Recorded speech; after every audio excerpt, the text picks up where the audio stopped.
rahmatullah, salamullah. Nggak boleh katanya. Salah pemahamannya berarti. Perlu diperbaiki. Perlu dikaji ulang dan perlu dimusyawarahin. Jadi nggak boleh orang baca sholawat sunnah muakkadah. Bahkan kalau bisa wajib membuat kita wajib baca sholawat. Karena kita perlu sama Nabi Muhammad SAW. Nabi mah nggak perlu sama kita. Maksudnya dalam arti nggak perlu sama kita tuh udah cukup Nabi mah. Tapi kita perlu keberkahan, perlu rahmat dari Allah Subhanahu Wa Taala karena kita rajin baca sholawat sebagainya. Jangan didengerin kalau ada saudara-saudara kita bilang haram baca sholawat, haram baca Al-Quran di atas kuburan. Duduk ya jangan, adabnya nggak boleh. Duduk di atas kuburan nggak boleh adabnya. Nah, tapi kalau baca Quran sambil jongkok ada bangku silakan baca Quran.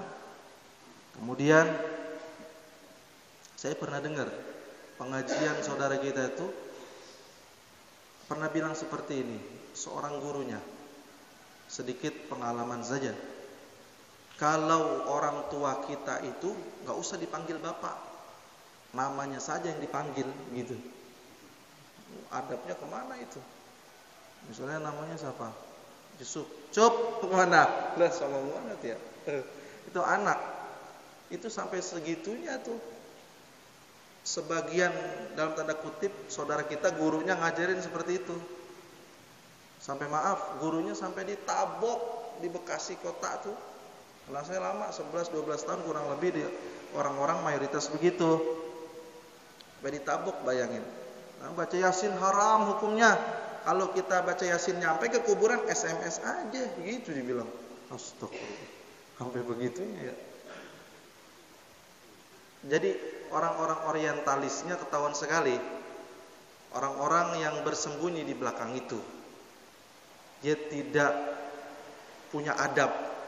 Sama orang tua aja enggak punya adab, apalagi Nabi Muhammad sallallahu alaihi wasallam. Nauzubillah tsumma nauzubillah.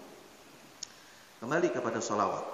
Allah bersalawat kepada Nabi Muhammad adalah rahmatnya Allah Subhanahu wa taala. Kemudian wa malaikatahu. Nah, salawatnya para malaikat itu adalah istighfarnya dari para malaikat Allah Subhanahu wa taala kepada siapa?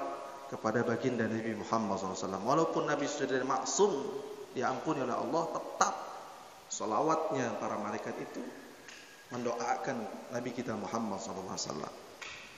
Dan yang ketiga, salawat kita hamba Allah. Nah, kita sebagai hamba kepada Allah bersalat kepada Nabi Muhammad itu adalah makna ad-du'a. Jadi maknanya permohonan, ampunan, minta sama Allah. Dengan kita banyak salawat kepada baginda Nabi, mudah-mudahan urusan kita segala macam apapun di dunia ini dimudahin Allah Subhanahu wa ta'ala. Nabi Adam bisa diterima taubatnya barokah salawat Nabi kita Muhammad sallallahu alaihi wasallam. Banyak nabi-nabi yang lain itu karena keberkahan daripada salawat baginda Nabi. Bahkan satu hadis dikatakan man shalla, kata Nabi sallallahu alaihi wasallam, barang siapa yang bersalawat kepada baginda Nabi 10 kali di waktu subuh nih dan 10 kali di waktu asar atau sore, adrakathu syafaati yaumal qiyamah, maka orang tersebut berhak mendapatkan syafaat aku pada hari kiamat. Man shalla alayya hina yusbihu ashran wa hina yumshi ashran.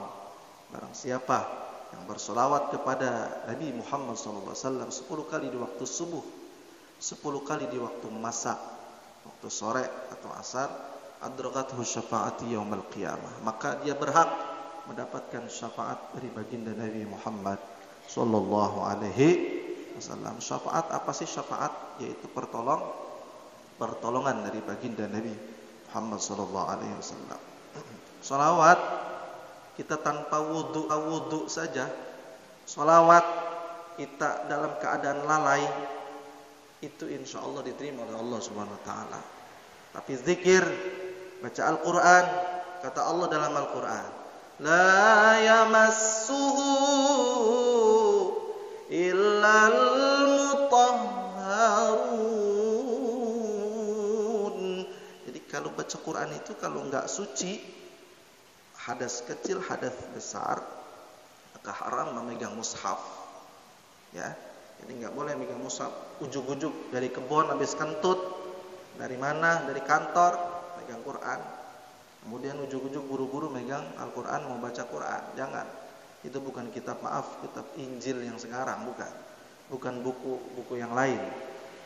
Kecuali terjemah Al-Quran, fi ba'dil ulama itu boleh, ya.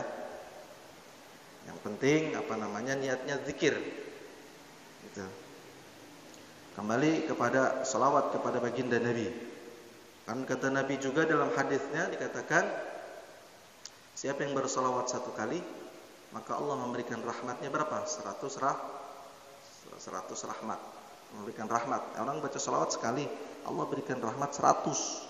Kalau orang membaca salawat 100 salawat, maka Allah memberikan rahmatnya 1000 rahmat. Orang yang membaca 1000 salawat kepada baginda Nabi Muhammad SAW, apa kata Nabi? Lam tamassahun nar. Maka orang tersebut bebas dari api nerakanya Allah Subhanahu wa Ta'ala. Nah, itulah keutamaan selawat.